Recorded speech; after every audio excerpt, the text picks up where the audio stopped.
विदेशी फंडिंग लेकर चुनाव लड़ने के आरोपों में पहले ही मुश्किलों में घिरे जयराम महतो की परेशानियां और बढ़ने वाली है। इस बार मामला सीधे तौर पर उनसे तो नहीं जुड़ा है, लेकिन जुड़ा जरूर है। शर्मनाक बात यह है कि जिस युवा नेता ने झारखंड में बदलाव के लिए राजनीति में आने की बात कही, जो युवा विधायक अपने हर तीसरे वीडियो में अपनी सादगी, सरलता और जन नेता होने का परिचय देता हुआ दिखता है, जो युवा विधायक विधानसभा के निर्वाचित सदस्यों को मिलने वाले टीए, डीए और आवास को जनहित में छोड़ने की बात करता है, जो विधायक यह सलाह देता है कि विधायकों को जनहित में पैसा बचाने के लिए पब्लिक ट्रांसपोर्ट से सफर करना चाहिए, उसी विधायक के करीबी लोग एक ट्रक वाले से 90,000 रुपए की रंगदारी लेने की मामले में नामजद हैं। जी, डुमरी के नवनिर्वाचित विधायक और जेल केम सुप्रीमो जयराम महतो के दो समर्थक विनोद महतो और जितेंद्र महतो के खिलाफ निमिया घाट थाने में कोलकाता के एक मछली व्यवसायी से 90,000 रुपए रंगदारी लेने का आरोप लगाते हुए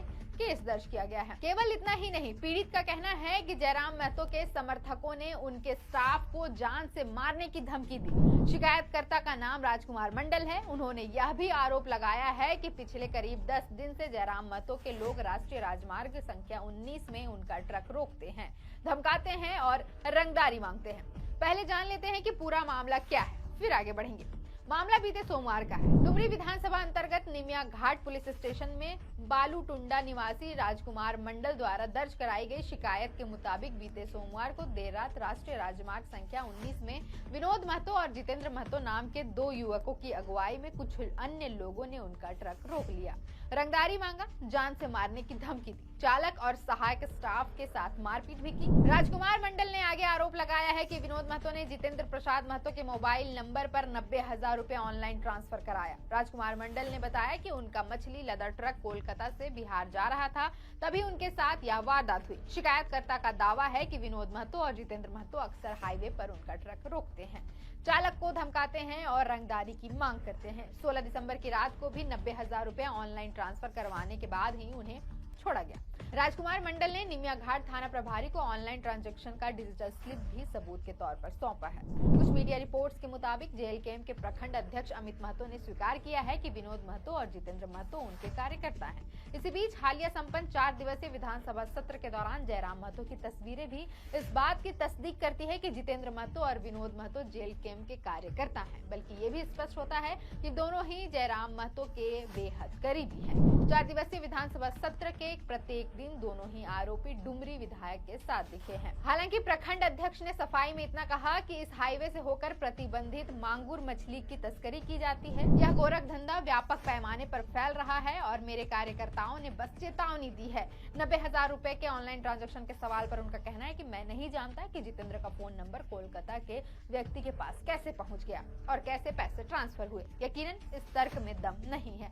पैसे तो ट्रांसफर हुए हैं, जितेंद्र महतो के नंबर पर ही पैसे ट्रांसफर किए गए हैं। अमित महतो का दूसरा तर्क है कि हाईवे में प्रतिबंधित मांगुर मछली की तस्करी पर कोई बात नहीं करता।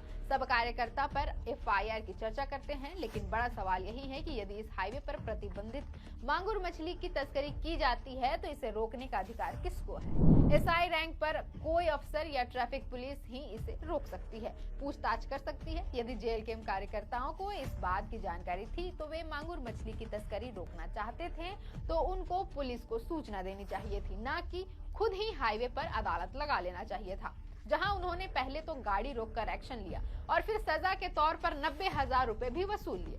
हालांकि कई लोगों का मानना है कि यदि वह जयराम महतो के कार्यकर्ता हैं तो हैरानी की बात नहीं है कि उन्होंने खुद को ही पुलिस और जज भी समझ लिया होगा। जिसके नेता का अंदाज न वकील न दलील, फैसला ऑन द स्पॉट वाला होगा, उसके कार्यकर्ता तो फिर यही करेंगे। वह कहते हैं ना, सैया भले कोतवाल तो काहे का डर। जयराम महतो को बड़ी उम्मीदों से जनता ने चुना है। उन्होंने दिग्गज जगन्नाथ महतो की परंपरागत सीट पर जीत हासिल की है, तो जाहिर है कि जिम्मेदारी भी बड़ी है। जयराम महतो बड़ी बड़ी बातें भी करते हैं, पूंजीवाद और कॉर्पोरेट कल्चर को आईना दिखाने का प्रयास करते हैं, गरीबी, शोषण और बेरोजगारी पर प्रहार का दावा करते हैं। जब प्रशासनिक अधिकारियों और कंपनियों के डायरेक्टरों के खिलाफ अग्रेसिव और अब्यूसिव भाषा पर सवाल उठता है तो कहते हैं कि मैं गलत को गलत कहने का मादा रखता हूँ।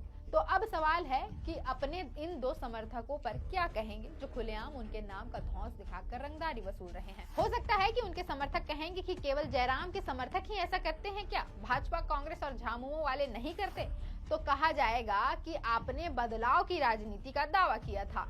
आप स्वयंभू सीएम फेस हैं। आपने ही कहा था कि देखो मेरा कमीज सबसे उजला है, तो जाहिर है कि दाग भी उसमें ज्यादा दिखेंगे।